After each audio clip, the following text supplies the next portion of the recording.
اللهم صل على سيدنا محمد وعلى آله وصحبه وسلم. Alhamdulillah, wassalatu wassalamu ala sayyidina Rasulillah Muhammad ibn Abdullah wa ala alihi wa ashabihi wa man tabi'ahum bi ihsan ila yaumil qiyamah, amma ba'd.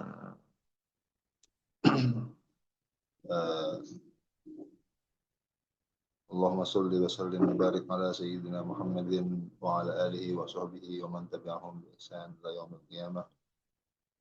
Nawaina ta'allum wa ta'lim ibtigha'a maradatillah wa qurbihi wa thawabihi subhanahu wa ta'ala. اللهم أكرمنا بنور الفهم وأخرجنا من ظلمات الوهم وزدنا علما برحمتك يا أرحم الراحمين. أما بعد. Yang saya muliakan segenap para alim, para asatidz dan ustadzat, para kiai yang saya ta'zimi, guru kita Syekh Tajuddin Al-Abbasi hafizahullah taala, Ustaz Musyahid, dan seluruh para asatidz yang saya muliakan, juga yang saya ta'zimi, segenap para santri Muassasah Tajidul Ulama Al-Huffaz yang saya muliakan, saya ta'zimi. Syukur alhamdulillah, pagi hari ini kita bisa kembali berjumpa untuk membahas ya satu bab daripada ilmu, satu pembahasan dari hal-hal yang perlu kita ketahui ya, yang berkaitan dengan cara ibadah kita kepada Allah Subhanahu wa taala. Mudah-mudahan majelis ini menjadi majelis yang penuh keberkahan, majelis yang membuat Allah ridho kepada kita, majelis yang membuat Nabi kita Muhammad Sallallahu Alaihi Wasallam merasa senang, merasa bangga, dan semoga kita diberikan Allah istiqomah, terus belajar, istiqomah ngaji, istiqomah mengamalkan, ya sampai nanti wafat dalam kondisi yang husnul khatimah. Amin ya rabbal alamin. Salawat dan salam semoga tercurah untuk Nabi Agung Muhammad Sallallahu Alaihi Wasallam, untuk keluarga beliau, untuk para sahabatnya. Semoga kita senantiasa diberikan taufik oleh Allah ya, semakin hari semakin cinta pada beliau, ingin mengamalkan sunnah-sunnahnya, memperjuangkan agamanya, dan semoga kita bisa mendapatkan syafaatnya di yaumil qiyamah. Amin ya rabbal alamin. Baik, pekan yang lalu, 2 pekan yang lalu ya, kita sudah membahas mengenai rukun wudhu ya, hal-hal yang berkaitan dengan wudhu. Insyaallah kita akan bahas saat ini tentang sunnah-sunnahnya berwudhu ya. Mengenai syurutul wudhu sudah ya? Sudah belum ya? Ada syurutul wudhu.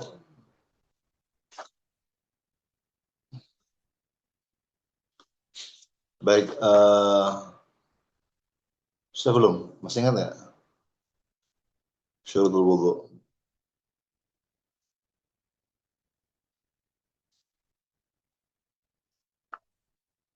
Baik, saya akan mulai di syurutul wudhu.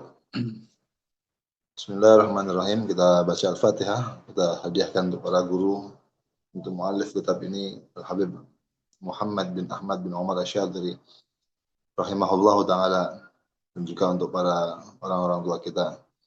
Ala hadhihi an-niyyah wa ala niyyati jami' syuyukhina wa kulli niyatin salihah. Al-Fatihah.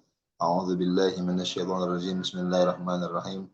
Alhamdulillahi rabbil alamin arrahmanir rahim maliki yaumiddin iyyaka na'budu wa iyyaka nasta'in ihdinas siratal mustaqim siratal ladzina an'amta 'alaihim ghairil maghdubi 'alaihim waladdallin. Amin. Bismillahirrahmanirrahim. Syurutul wudhu ini bab menerangkan beberapa syaratnya wudhu ya. Syurutul wudhu'i 15, bahwa kata para ulama syaratnya berwudhu ada 15. Ya, kemarin sudah kita bahas ya, apa perbedaan antara rukun dengan syarat. Kalau rukun itu hal-hal yang membuat sahnya suatu ibadah dan dia termasuk bagian dari ibadah tersebut. Sedangkan syarat ini juga sama, suatu hal yang mengesahkan suatu ibadah, tetapi dia bukan termasuk bagian dari proses ibadah tersebut. Jadi kalau membasuh wajah, membasuh tangan, itu rukun karena bagian dari wudhu. Tapi kalau seperti airnya harus suci. Nah, ini itu syarat ya, karena dia bukan dari aktivitas wudhu, tapi dia juga kalau tidak ada ya tidak sah wudhu itu. Nah, jadi itu sedikit perbedaan antara rukun dengan syarat.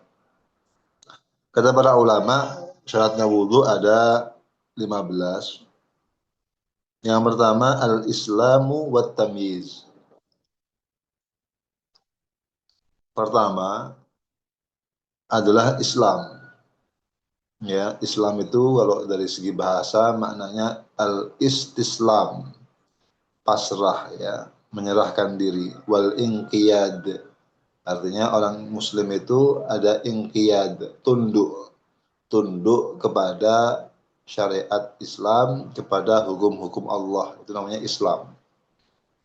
Jadi ketika kita menyatakan diri kita itu muslim, orang Islam, ya, kita bersyahadat asyhadu an la ilaha illallah wa asyhadu anna muhammadar rasulullah, maka konsekuensinya kalau kita itu muslim ya harus Islam, ya, harus tunduk kepada aturan yang Allah tetapkan dalam kehidupan kita.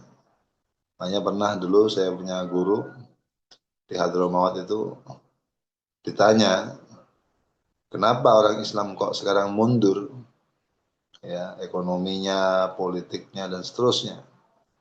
Jawaban beliau, hal nahnu muslimun, ya, apakah betul kita sudah Islam? Ya, makannya, cara makannya masih ikut orang Eropa, orang Barat itu kan, berdiri tangan kiri, ya kan, model makannya israf, berlebihan, macam-macam, ya, cara tidurnya, cara berpakaiannya, cara berbicaranya, itu apakah kita sudah muslim, gitu kan, sesuai yang Allah perintahkan, sesuai dengan yang dicontohkan Nabi kita Muhammad Shallallahu Alaihi Wasallam. Itu jadi itu Islam, ya. Jadi Islam secara bahasa artinya al-istislam wal inqiyad. Kita pasrah, tunduk kepada aturan yang Allah tetapkan. Dalam istilah syariat, apa itu Islam? Al-inqiyadu lil ahkami syar'iyyah, tunduk kepada hukum-hukum syariat. Itu Islam. Ada orang mengatakan, bagi saya tuh nggak wajib itu sholat. Saya nggak mau alhamdulillah ya sholat, gitu kan, itu gak wajib. Dia menentang hukum itu, kafir.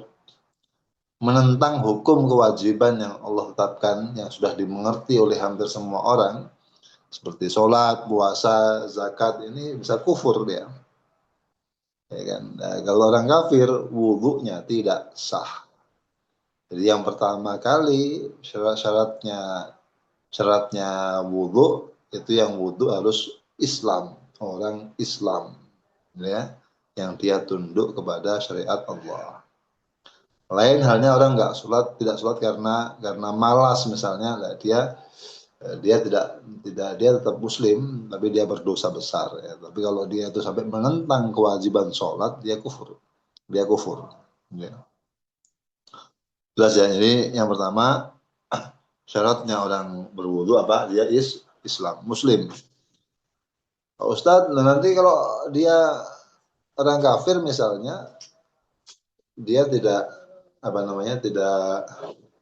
tidak wudhu, itu kan, kok enak dia, ya kan? Nggak ada kewajiban wudhu dan nggak sah wudhunya, bukan enak, ya, ada siksaannya.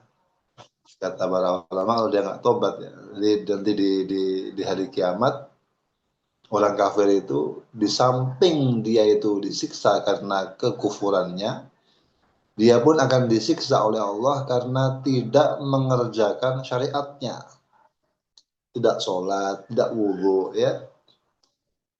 Dengan dasar Allah berfirman, ma salakakum fi saqar, qalu lam naku minal musallin.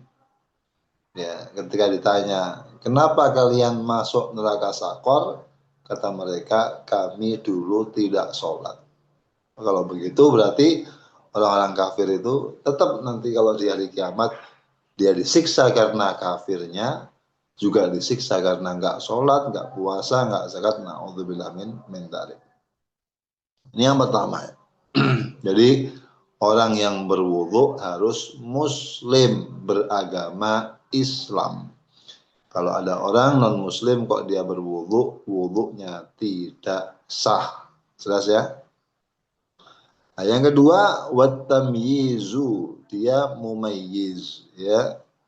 Definisi mumayyiz sangat banyak sekali, sudah kita bahas kemarin ya. Ada yang mengatakan ayyafhamal khitaba wa yaruddul jawab. Kalau diajak bicara sudah nyambung, bisa menjawab dengan benar, itu mumayyiz, udah ngerti. Ada yang mengatakan dia makan sendiri, minum sendiri, istinja sendiri, sudah mandiri, itu mumayyiz. Ya, ada yang mengatakan dia bisa membedakan antara mana kurma, mana batu bara, mana bara api, misalnya begitu. Mana yang baik, mana yang buruk. Ada yang mengatakan bisa membedakan mana yang kanan, mana yang kiri. Berbagai definisi lah. Intinya dia sudah ngerti. Ini wudu, ini perintah Allah. Kalau orang mau sholat, dia wajib wudu. Ngerti. Kalau anak yang misalnya dia belum ngerti, usianya masih 3 tahun atau 2 tahun, dia wudu ya belum sah karena belum ngerti. Mumayyiz. Pak Ustadz, kalau mumayyiz tapi belum balik, apakah sah wudunya? Sah. Ya, wudunya sah. Walau dia belum berkewajiban untuk sholat. Ya, misalnya dia usia 7 tahun, ya, belum balik, belum mimpi keluar mani, ya, maka apakah sah dia wudunya? Sah. Kemudian apakah sah sholatnya? Sah. Makanya kata Nabi, muru sibyanakum bis-shalah wa huwa ibnu sab'i sinin. Perintahkanlah anak-anak kalian untuk sholat ketika dia masih berusia 7 tahun. Artinya kalau diperintahkan Nabi untuk sholat, berarti apa? Ya sah sholatnya itu. Ya.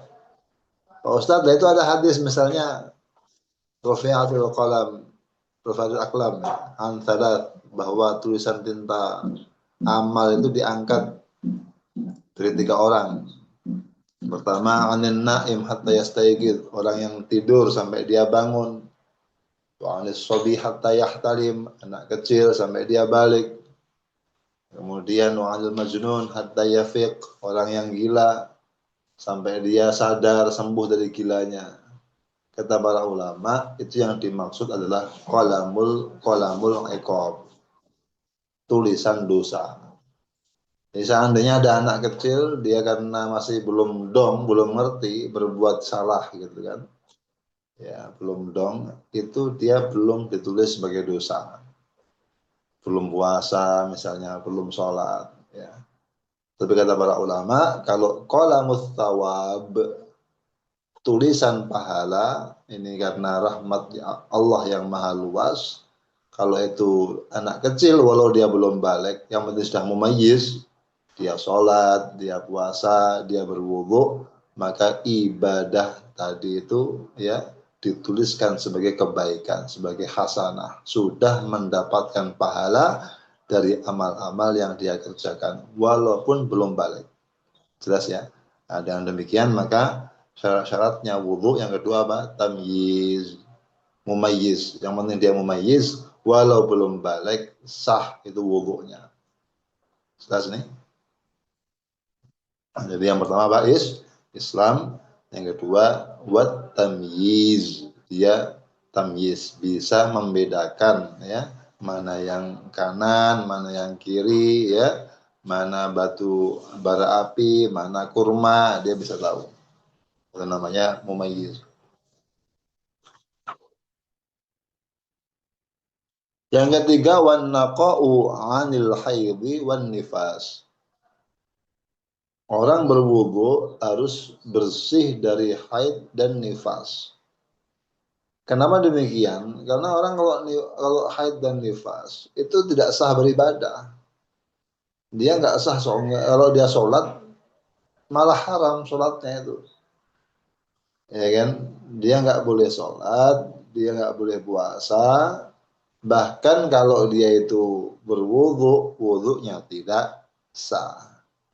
Kalau mandi nggak apa-apa, mandi, cuci muka nggak apa-apa, tapi kalau wudu ini ibadah, ya maka sudah tahu nggak sah kalau dia wudu ya, malah bermain-main dalam ibadah. Jadi kalau kalau dia apa sedang haid, nifas, ini tidak sah wudunya. Jadi ya satu Islam, dua tamyiz, yang ketiga bersih dari haid, kemudian bersih dari nifas. Apa bedanya haid sama nifas? Kita akan bahas pada babnya sendiri ya. Apa itu haid, apa itu nifas. Ya, singkatnya haid itu ya darah yang dia keluar dari ujung rahimnya wanita, ya kan? Pada waktu-waktu yang tertentu dalam kondisi yang sehat ya, bukan karena penyakit, ini namanya adalah haid. Nah, kalau nifas itu biasanya adam al kharij akibal wiladah, ya dia darah yang keluar selepas orang wanita melahirkan, itu namanya nifas. Jelas ya, itu kalau masih nifas ya umumnya 40 hari maka dia tidak sah wudhunya dan nggak perlu wudhu ya. Jelas nih. Yang ketiga, yang berikutnya wa amma yamna'u wusulal ma ilal basyarah. Jadi harus bersih airnya, apa namanya, tubuhnya. Jangan sampai ada hal-hal yang menghalangi air, menghalangi sampainya air kepada kulit. Ya, kalau ada hal-hal yang menghalangi sampainya air kepada kulit, maka wudhunya tidak sah. Maka dihilangkan dulu ada catnya, tip X-nya atau apa ya. Ini dihilangkan terlebih dahulu. Jelas nih ya? Jelas? Ya, kemudian udah kita bahas juga ya bagaimana hukumnya kuku ya, kuku yang dia itu berada di bawah kotoran yang di bawah kuku itu. Ada yang mengatakan dimaafkan, ada yang mengatakan itu harus dihilangkan, ada yang mengatakan diperinci kalau itu kotorannya dari keringat ya, dari bahasanya bolot ya, dari keringat yang bertumpuk itu ya itu dimaafkan. Tapi kalau itu kotorannya karena tanah, karena yang bisa menghalangi sampainya air ke kulit, maka itu harus dibersihkan. Sudah ya, jelas ya?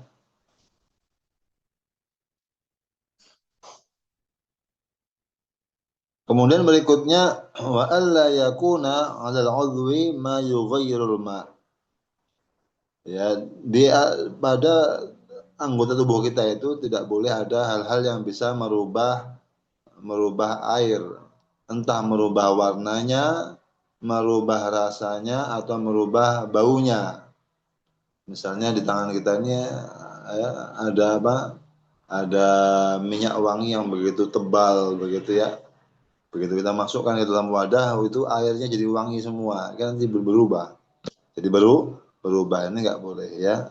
Jadi air itu walaupun dia suci, karena dia berubah dengan hal yang suci, tapi syaratnya air itu bisa mensucikan, tohir mutahhir, itu airnya tidak berubah. Tidak berubah baunya, nggak berubah warnanya, nggak berubah rasanya. Atau merubah warnanya, misalnya di tangan kita ada tinta yang tebal sekali itu. Masukkan ke air berubah jadi hitam airnya, ya, itu sama juga, itu nggak boleh, jadi nggak sah wudhunya. Kemudian wal ilmu bi fardhiyatihi, harus mengetahui mana yang fardu, mana yang sunnah ya. Jadi wal ilmu, dia harus meyakini bi fardhiyatihi, dengan fardu-fardunya wudhu. Oh, fardunya wudhu ada 6 ya. Satu niat, dua basuh wajah, tiga basuh sebagian kepala, basuh tangan, sebagian kepala, basuh kaki. Ini harus diketahui fardu-fardunya. Yang keempat, kalau dia itu masih ragu-ragu ini fardu atau tidak ya, padahal dia fardu, maka nggak sah. Harus belajar dulu, makanya ngaji fikih ya. Berikutnya wa alla ya'taqida fardhan min furudhihi sunnah. Jangan sampai apa namanya, meyakini yang fardu dianggap sunnah atau kebalikannya. Oke. Oh. Insyaallah ya. Jazakallah. Ya, jazakallah. Jadi jangan sampai yang sunnah dianggap fardu, yang fardu dianggap sunnah. Bersiwak ini sunnah, jangan dianggap diyakini fardu. Basuh tangan ini fardu, jangan diyakini sunnah. Begitu. Jelas ya? Jadi itu tidak boleh meyakini yang fardu dianggap sunnah. Nah, bagaimana supaya tahu yang fardu yang sunnah? Yang ngaji, ya belajar. Wal ma'ut tahur, airnya harus tahur. Kemarin sudah kita bahas ya mengenai air ya.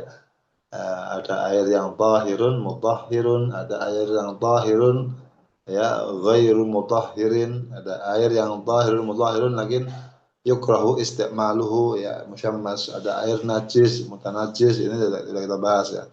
Nah, air yang dipakai untuk berwudu harus yang tahur, yang suci dan bisa mensucikan.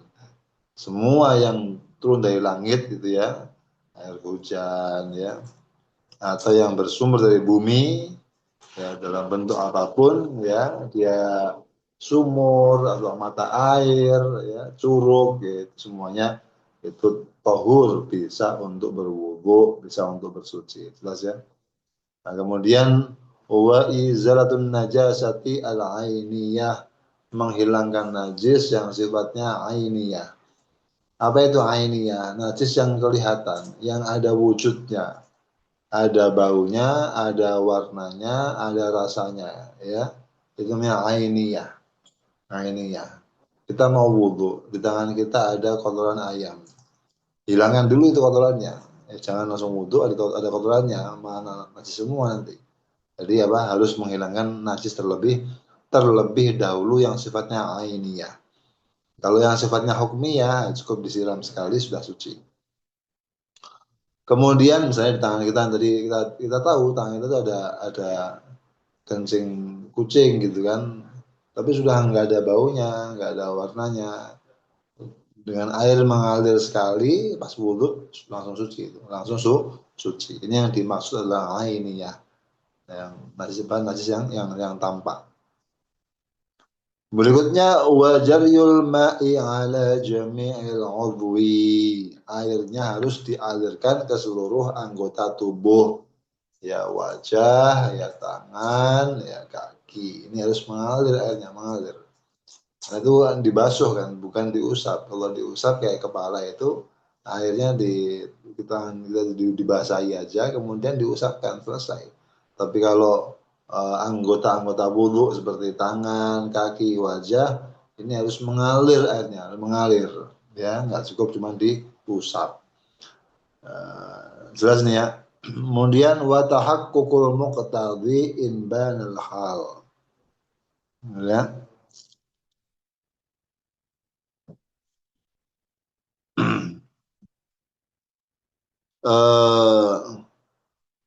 Harus apa? Meyakini apa yang menjadi sebab wudhu kita itu berwudhu. Apa yang menjadi sebab wudhu kita itu batal. Artinya gini, kita meyakini bahwa kita wudhu itu memang karena sudah batal gitu kan. Kalau kita ragu-ragu, kayaknya tadi betul batal belum ya? Kayaknya lah wudhu ya, wudhu. Apa sudah wudhu baru yakin, oh iya tadi saya sudah kentut. Nah ini nggak boleh ini. Nah, pas wudhu dipastikan dulu saya sudah batal. Jadi wudhunya macam-macam, ada wudhu sunnah, ya kan?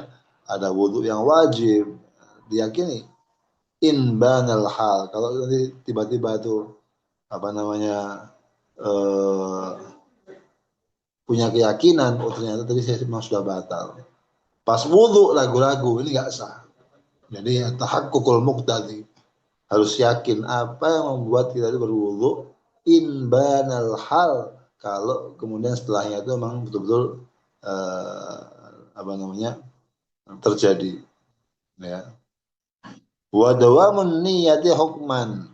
Niatnya harus apa? Terus menerus ada secara hukum. Hukman itu artinya ketika dia itu wudu jangan sampai hati kita niat untuk yang lain. Sudah niat wudhu, tengah-tengah lah saya nggak jadi wudhu lah. Saya niat ini aja lah, basahin kaki sama tangan biar seger. Nah ini hilang berarti. Nah, niat itu harus ada dari mulai kita basuh wajah yang pertama sampai selesai wudhu. Nggak boleh niat-niat yang lain selain wudhu. Jelas ya, niat untuk supaya seger saja. Jelas nih?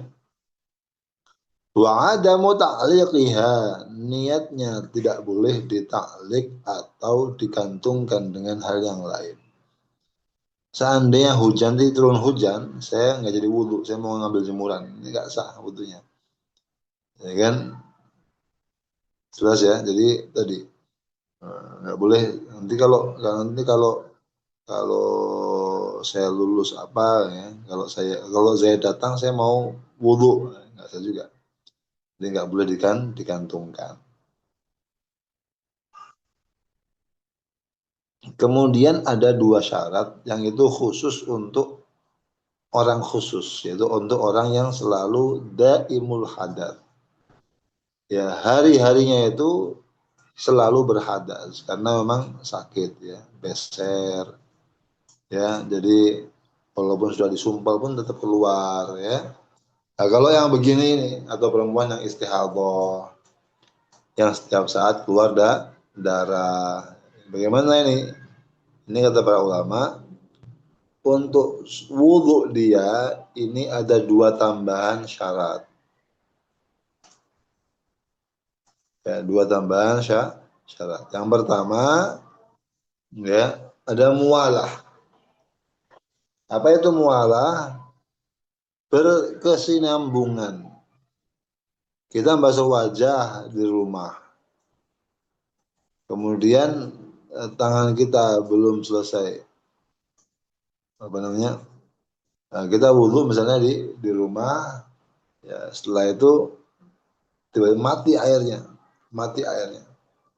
Terus kita berangkat ke masjid, sudah kering. Pertanyaannya, boleh nggak kita meneruskan wudhu yang di rumah? Kita lanjutkan ke masjid. Boleh nggak apa nggak?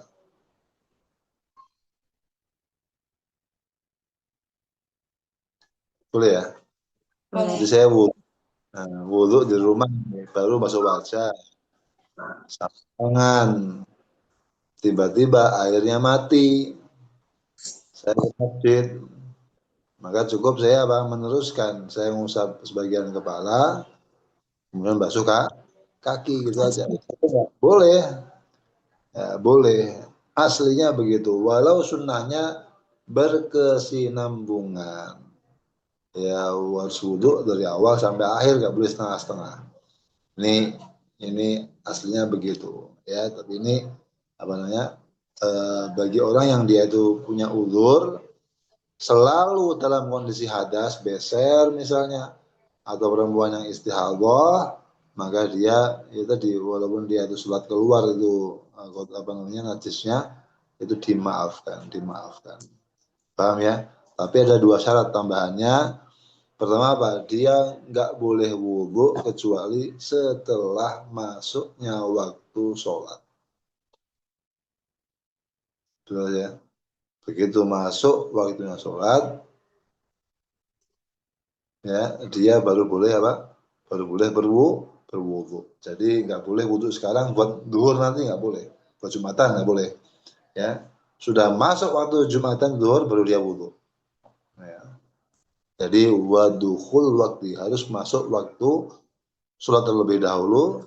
Yang kedua wal mualah, harus berkesinambungan.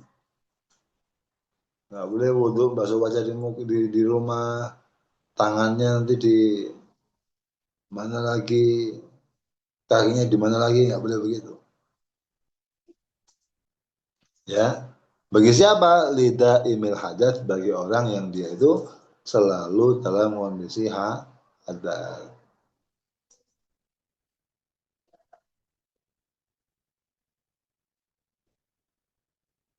Jelas ya? Jadi ada dua syarat tambahan. untuk orang yang selalu berhadas, yaitu bersucinya atau wudhunya selepas masuk waktu sholat.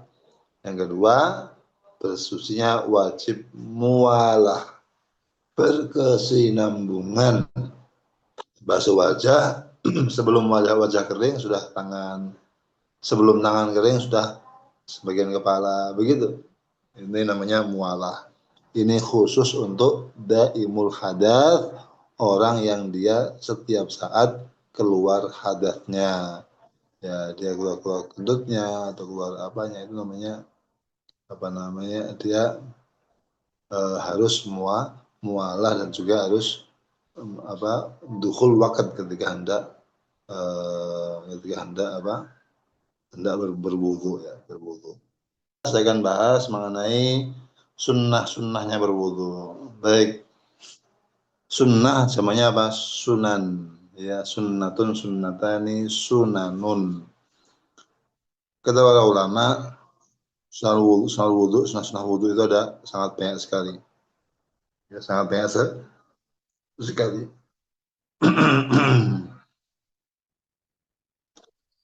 Ya, sangat banyak sekali. Ya, makanya di sini kata beliau, sunanul wudu'i katsiratun, ya. Sunanul wudu'i katsiratun, sangat banyak. Nah, karena ini kitabnya terbatas, makanya beliau hanya sebut beberapa saja. Kalau mau dibuka dalam kitab-kitab yang lain yang lebih tebal, itu sangat banyak. Al-Majmu' misalnya. Baik, minha di antara sunnah-sunnahnya wudu, as-siwaku adalah bersiwak. Ya, bersiwak. Kata Nabi, ya, as-siwaku madharatun lil fammi marghatun lir rabbi. Ya, siwak itu mensucikan mulut dan membuat Allah ridha. Siwak gitu. Karena dalam hadis banyak beberapa riwayat, laula an asyqa ala ummati la amartuhum bisiwak 'inda kulli shalah. Seandainya saya tidak khawatir akan memberatkan umatku, aku akan suruh mereka untuk bersiwak-siwakan setiap ba'da sholat.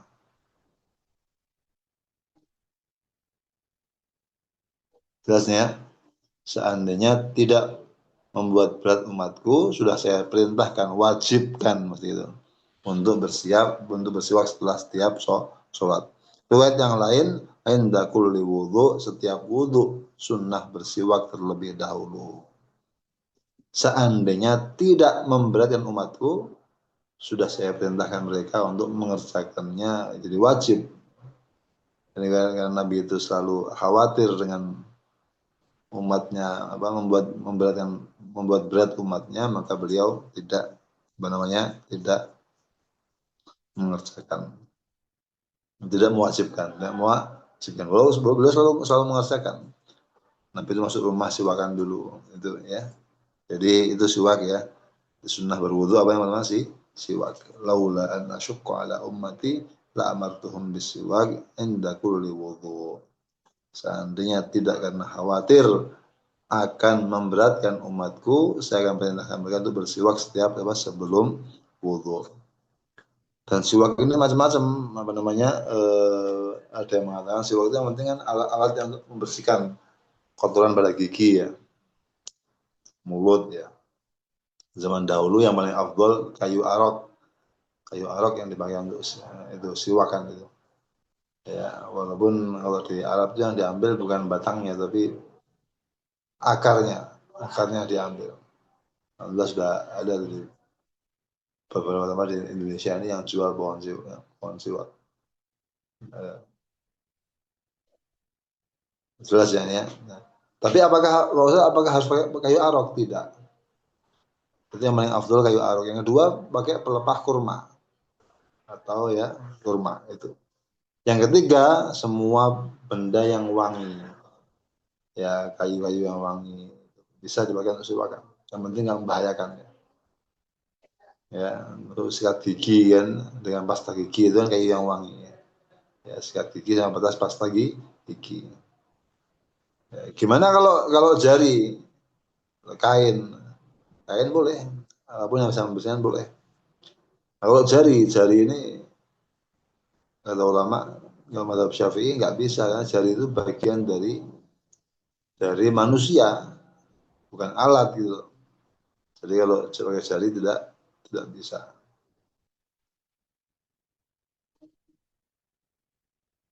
Jelas ya, kecuali katanya kata para ulama boleh pakai jari temannya yang kasar gitu kan. Kalau punya sendiri tidak sah. Jadi temannya kalau dia mau ya. Baik, itu siwak. Yang kedua, rukun wudhu apa? Dananya buat tasmiyah membaca basmalah.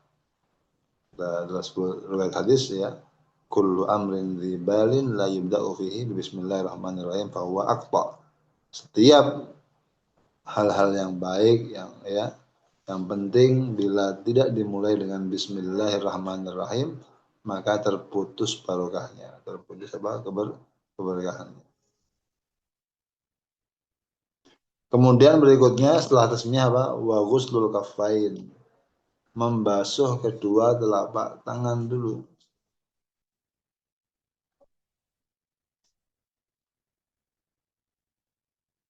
Jelas? Kemudian wa ghuslul kaffain artinya apa nih? Membasuh kedua telapak tangan. Jadi sebelum tangan kita masukkan ke dalam bejana, walau tangan kita itu bersih, sebaiknya dicuci terlebih dahulu. Khawatir misalnya pas kita tidur gitu, semalam tangan kita ya kemana-mana begitu, mungkin kena kotoran, mungkin kena najis, ya makanya sebelum tangan kita tuh masuk ke dalam ember yang ada air wudhunya, itu dibersihkan dulu di air, ambilnya ngalirin air ke tangan, tangannya cuci tangan dulu supaya bersih. Baik, berikutnya wal madmadatu wal istinsyaq ya, berkumur, menghirup air ke hidung ya, wat tatlit, setiap basuhan tiga kali, mashu jami'ir ra's, mengusap seluruh bagian kepala. Ini sunnah ya. Walau madhab Syafi'i satu helai rambut sudah sah, tapi sunnahnya semuanya diusap. Kenapa?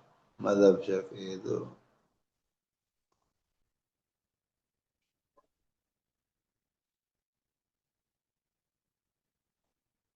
jelas ya. Jadi buat tatlith wa mashu jami'ir ra's. Ini mengusap seluruh kepala ini adalah madhab Maliki sebenarnya. Madhab Maliki itu mewajibkan mengusap dengan seluruh bijami'i ru'usikum. Madhab Syafi'i satu helai sudah sah. Nah, supaya wudhu kita itu dianggap sah oleh semua madhab, maka ketika mengusap kepala, ya diusap semuanya. Sehingga wudhu kita itu apa? Dianggap sah oleh semua madhab. Kata para ulama, al-khuruju minal khilafi mustahab. Keluar dari semua perbedaan-perbedaan itu, ya, itu hukumnya sunnah. Mustahab disunnahkan. Madhab Syafi'i misalnya ini apa namanya?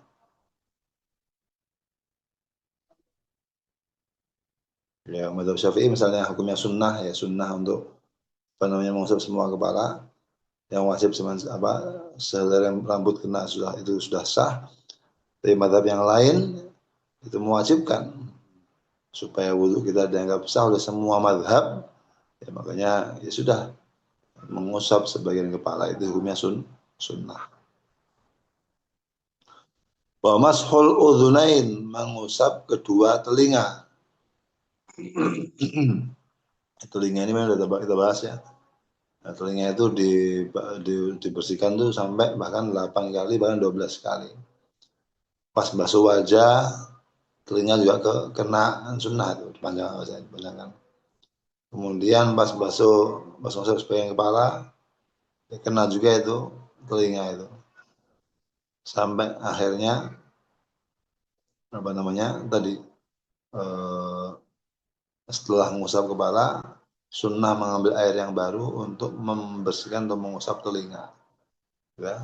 Jempolnya ini bagian di luar begini, kemudian jarinya di dalam dan begini. Itu sunnah ya, hukumnya sunnah. Jadi wal akmal yang sempurna wad'u musabbihataihi ala muqaddimir ra's. Jadi meletakkan kedua musabbihah jemari itu dia di bagian depan kepalanya. Ini ya yang udunen itu apa artinya?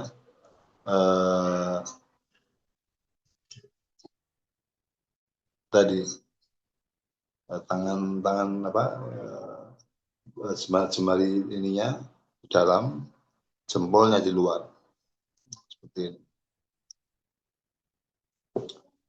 Baik. Nah, kalau tadi yang mengusap semua kepala itu sunnahnya apa? Itu ini ibu jari di depan sini. Ya, kemudian diusapnya ke bawah belakang seret. Kalau panjang rambutnya di depan lagi seperti itu. Itu sunnahnya seperti itu. Kemudian wa takhlili asabi'il yadaini, menyela-nyelai jari kedua tangan, warijlaini, dan jari-jari kedua kaki. Ya. Bagaimana kedua tangan? Tasbik begini. Nah, begini tangan begini ya, tasbik.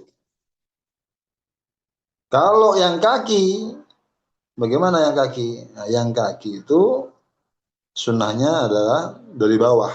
Ini kaki nih, dari bawah nih. Memakai kelingking ini, jari kelingking tangan yang sebelah kiri. Jadi ini kaki ini dia begini kan. Nah, dibersihin begini. Nah, ini kaki ya, mulai dari kelingking kaki yang sebelah kanan, nanti diakhiri dengan kelingking kaki yang sebelah kiri. Bihin sriliswa. Itu cara untuk menyela-nyelainya. Ya, seperti itu sunnahnya. Kemudian wal muwalatu, sudah kita bahas ya, muwalah berkesinambungan, wat tayamunu mendahulukan yang sebelah kanan. Ini mendahulukan yang sebelah kanan yang dimaksud adalah dalam membasuh kedua tangan dan kedua kaki. Ini sebaiknya kanan dulu 3 kali sempurna, baru yang kiri 3 kali. Jelas nih ya. Adapun pipi, adapun apa lagi?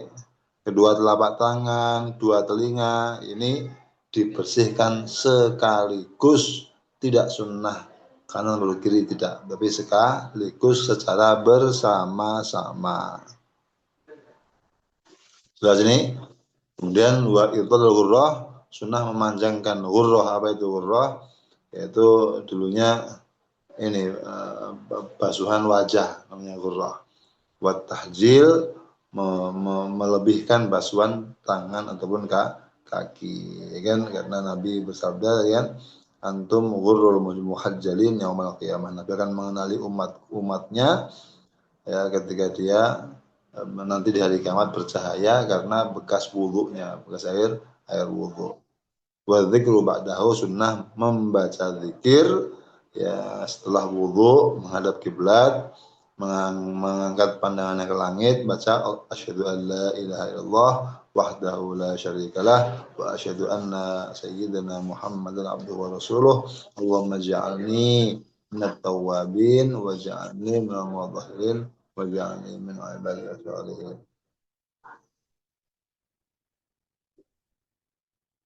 Jelas nih ya. Jadi zikir, sunnah zikir apa? Setelah wudu. Itu sunnah-sunnahnya wudu. Baik. Nah, kemudian apa aja yang dimakruhkan ketika wudu? Sangat banyak ya. Di antaranya terkut tayamun. Pas basuh tangan kanan, yang dibasuh kiri dulu baru kanan. Sahabat tidak, ya sah saja. Tapi makruh. Kenapa? Meninggalkan kesunahan. Ya, jelas ya. Karena al-amru bisyai' nahyun an riddihi. perintah untuk mengerjakan suatu hal berarti apa? Larangan untuk meninggalkannya, begitu. Batalul madmadah, tidak berkumur, wal istinsyak, tidak istinsyak, menghirup air ke hidung, ini makruh. Wa ziyadah ala thalath wa naqsu anha, melebihi 3 kali atau kurang dari 3 kali, itu makruh juga. Jadi jangan terlalu hemat, jangan terlalu pelit. Ya. Jangan terlalu berlebihan juga. Maksudnya 5 kali, ini makruh, israf, berlebihan membuang air. Wal wudhu minal ma'ir rakid, jadi wudhu sebaiknya pakai air yang mengalir, bukan air yang menggenang. Air menggenang ya itu hukumnya makruh, ya, buat ada ularnya, buat ada buaya kan. Wal wudhu min fadlil mar'ah, wudhu dari bekasnya wanita, ini udah kita bahas ya. Wal israf fihi sobi, berlebihan ketika menuangkan air nih ya, ini makruh. Baik, nah, kemudian mengenai nawaqidul wudhu, saya persingkat saja. Hal-hal yang membuat wudhu batal itu ada 4. Yang pertama, al-awwal al-kharij min ahadis sabilain. Yang pertama, wudhu kita itu batal ketika ada sesuatu yang keluar dari salah satu 2 jalan. Bisa kubul atau dubur gitu. Jelas ya? Jadi yang pertama apa nih? Keluarnya suatu dari dua jalan, entah kencing, buang air besar ya, kentut, ya, itu semuanya adalah membuat wudhu itu batal kecuali mani. Walaupun kalau mani karena sentuhan itu pasti batal karena sentuhan ya kan. Ini orang tidur duduk mimpi junub, nah yang begini ini dia kan wudhunya belum batal, tapi dia wajib mandi. Pas mandi nyentuh kemaluan ya batal wudhunya berarti ya kan, batal. Yang kedua, wazawal akli, hilangnya akal ya kan, karena gila, karena mabuk, tidur ya. Illa naumil mumakkini, maka adahu min mahalli qu'udi, kecuali dia tidurnya itu apa? Masih menetapi tempat duduknya, lubang duduknya belum keangkat, duduk begitu, maka dia tidak batal wudhunya. Yang kelima, iltiqaul basyaratai ar-rajuli wal mar'ati al-kabirain, bertemunya 2 kulit, sentuhan.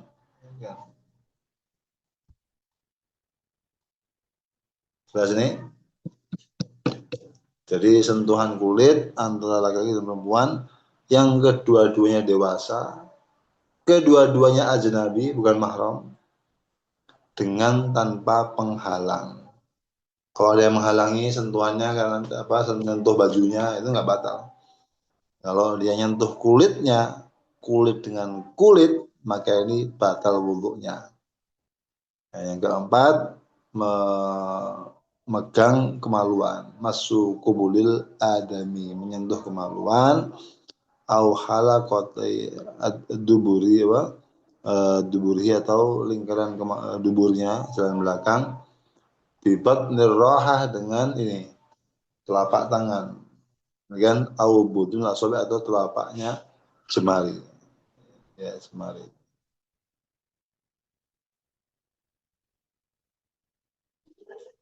Terus nih, jadi menyentuh apa namanya, atau jelas ya, baik. Ada pertanyaan? Ada pertanyaan mungkin? Silakan.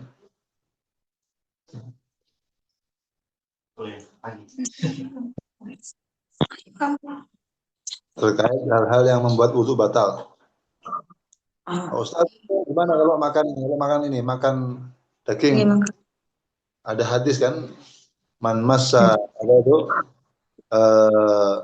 apa namanya, lahmal jajur falatawadha, atau kama jaa fil hadis ya. Siapa yang memakan daging onta maka dia wajib berwudu.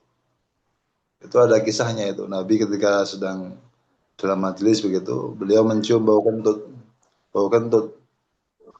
Nabi itu punya sifat menutupi aib saudaranya. Makanya beliau nggak mungkin yang kentut wudu kan, malu semua kan. Malu dia. Makanya semua yang makan daging tadi kan habis itu setelah makan. Semua daging unta semuanya berwudu begitu ya, semuanya berwudu. Nah, besoknya itu Nabi makan daging sama sahabatnya dan beliau tidak berwudu. Tapi wudu yang kemarin itu apa? Karena ada hal yang lain. Beliau menyuruh berwudu itu karena untuk menutupi aib ya, mungkin yang kentut tadi karena beliau malu sehingga udah semuanya yang makan daging unta berwudu semua gitu kan. Nah, ini tapi kemudian dihapus dengan hadis yang berikutnya. Nabi itu ketika habis makan daging unta beliau tidak berwudu. Jelas ya. Jadi tadi hanya empat yang membuat wudu itu batal. Keluarnya sudah dari dua jalan, entah itu ulat, entah itu batu atau apapun yang keluar itu batal. Yang kedua karena hilangnya akal, karena tidur, karena apa gila, ya karena hilang akal ya. Yang kedua itu menepati tempat duduknya, lubang duburnya nggak terangkat. Itu yang nggak batal. Kecuali mani ya. Kalau mani tadi yang pertama kecuali mani. Kalau mani keluar dia tidur duduk, nggak ada sentuhan, nah, kemudian dia junub, jadi batal wudhunya, batal apa namanya, dia harus mandi tapi dia nggak batal wudhunya karena dia tidurnya dia masih menepati tempat duduknya. Nah, yang ketiga sentuhan kulit laki-laki perempuan yang ajnabi ya bukan hubungan haram. Kemudian keduanya itu sudah dewasa, sudah balik dan tanpa penghalang, ya nggak ada kain, nggak ada apa, itu batal wudhunya. Nah, yang keempat wudhu batal apa? Apa yang keempat tadi? Apa yang keempat? Menyentuh kemaluan, ya, kemaluan, ya, menyentuh kemaluan, ya, baik depan atau belakang dengan telapak tangan. Kalau dengan pinggirnya atau apanya tidak batal, lebih dengan telapak tangan. Apa itu telapak tangan? Ini kalau ditempelkan, ini yang bagian yang nggak tampak ini telapak tangan.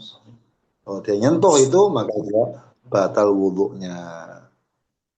Jelas ya? Jelas. Baik, ada pertanyaan? Silakan. Bertanya.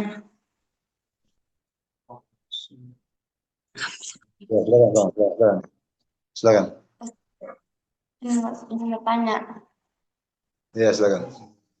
Kalau kita salat ya Ustaz, tapi ya maksudnya matiin.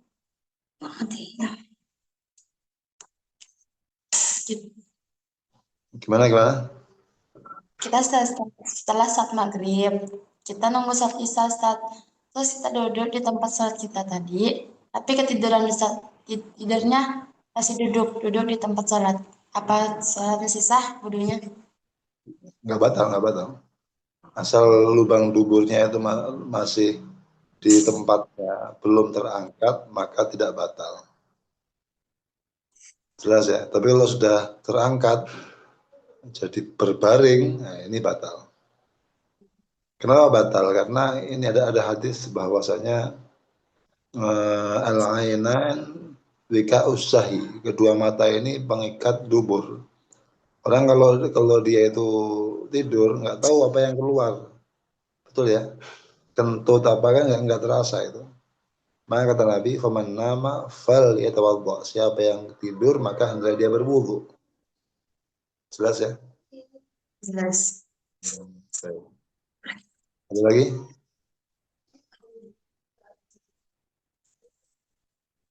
Cukup ya? Baik, semoga Allah berkahi apa yang kita pelajari.